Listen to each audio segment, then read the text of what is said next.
Usah dipatahkan cita-cita demokrasi. Biduk berlalu kiambang bertaut usah menjadi pahat yang berbunyi setelah rumah siap dibina, namun jadilah seperti semut yang sentiasa membahu untuk mencipta sesebuah kejayaan. Angkatan Muda Keadilan Malaysia AMK menyambut baik semua cadangan dan teguran dalam memperbaiki demokrasi dan agenda reformasi di Malaysia. Ketua Penerangannya, Nabil Halimi berkata hal itu termasuklah saranan Gabungan Pilihan Raya Bersih dan Adil Bersih serta semua pihak khususnya kumpulan-kumpulan masyarakat sivil yang konsisten mengangkat wacana reformasi. Katanya keadilan sejak awal penubuhannya sehingga ke hari ini tidak pernah berpaling daripada agenda membawa perubahan dan reformasi institusi.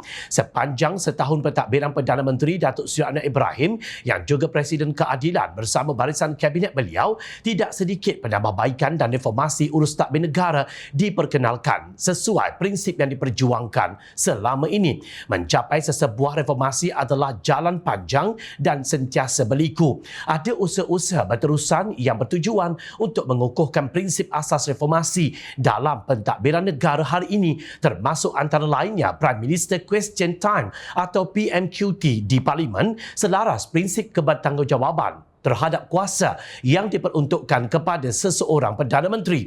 Begitu juga dengan lulusnya beberapa rang undang-undang penting yang bertujuan untuk melindungi kepentingan rakyat sesuai tuntutan masyarakat sivil selama ini seperti RUU Keuangan Awam dan Tanggungjawab Fiskal, RUU Anti Mengendap, Anti-Stalking, RUU Kesatuan Sekerja Pindahan, RUU Kawalan Produk Merokok serta beberapa lain yang memberi impak kepada perlindungan kepentingan awam. Katanya dalam satu kenyataan di Petik Suara Keadilan. Dalam pada itu, Nabil turut membariskan beberapa kejayaan awal reformasi institusi yang tidak wajar dilupakan oleh mana-mana pihak seperti Kertas Putih Cadangan Dasar Gaji Progresif serta penubuhan 3 jawatan kuasa pilihan khas Dewan Negara meliputi jawatan kuasa pilihan khas Tata Kelola, Integriti dan Anti Rasuah, jawatan kuasa pilihan khas semakan undang-undang serta jawatan kuasa pilihan khas hal ehwal sosial dan masyarakat.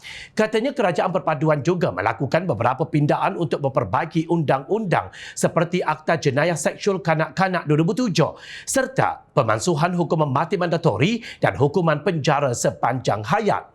Berhadapan dengan beberapa cabaran dari sudut keyakinan awam ke atas institusi pentadbiran dan kehakiman, kerajaan telah pun menyatakan komitmen jangka panjang berkait pengasingan kuasa antara peguam negara dan pendakwa raya menerusi Menteri di Jabatan Perdana Menteri sebagai usaha memulihkan integriti sistem negara.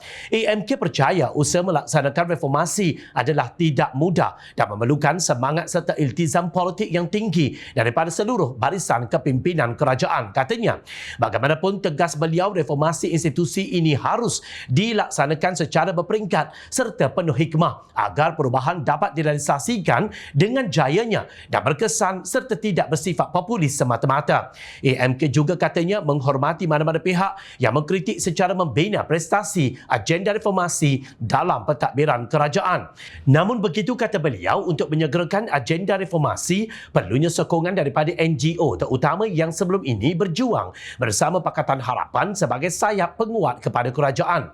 Sesungguhnya rakyat percaya Bersih perlu mendukung usaha kerajaan untuk mengembalikan kestabilan politik yang sebenarnya sangat penting dalam usaha mencapai matlamat-matlamat yang dicita-citakan serta memenuhi harapan impian rakyat yang mendambakan keharmonian. Kestabilan politik adalah kunci kepada pemulihan ekonomi yang turut sebenarnya harus dititik beratkan sebagai keperluan mustahak untuk melihat reformasi yang berkesan. Kesenjangan dan ketidakadilan ekonomi hanya akan mematahkan cita-cita demokrasi yang diperjuangkan masyarakat sivil. Noktah.